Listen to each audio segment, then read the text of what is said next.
Voilà, nous sommes lundi de Pâques aujourd'hui, un nouveau jour, une nouvelle ère qui s'ouvre, le temps pascal. Et ce temps de Pâques, c'est le temps où dans l'Église, nous allons lire progressivement et à différents moments des récits de Jésus qui apparaît ressuscité à des apôtres. Et chacune de ces, ce qu'on appelle apparitions, ou qu'on appelle un peu mieux des Christophanies de Jésus, ça va devenir dans l'Église un signe, un sacrement ou le lieu d'une mission que Jésus confie à son Église. Je vous donne 3 exemples que vous pourriez aller vérifier en lisant bien la parole de Dieu.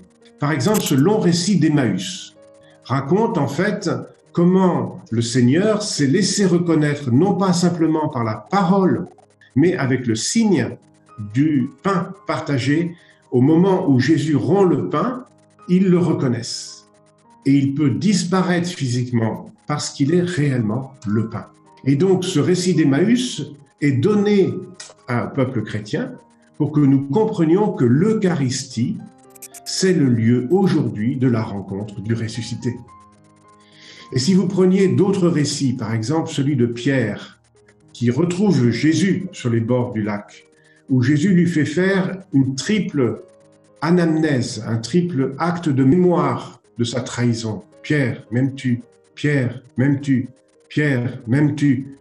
Ces 3 questions de Jésus rejoignent Pierre dans sa trahison.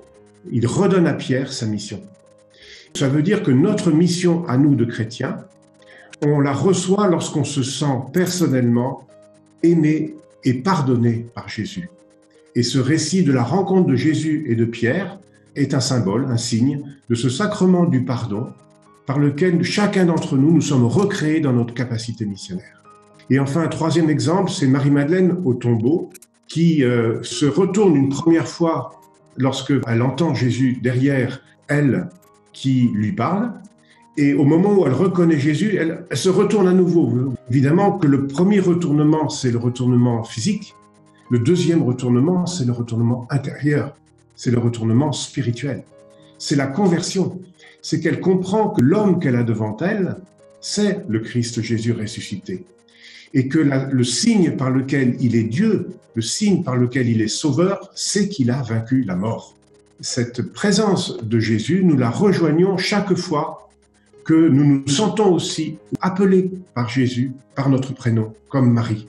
Ce jour de notre conversion, c'est le jour de notre baptême. Vous voyez, baptême, Eucharistie, réconciliation. On pourrait retrouver aussi avec tous ces récits des apparitions, autant de sacrements, autant de gestes, autant de signes, par lesquels Jésus nous dit aujourd'hui, je ne t'abandonne pas.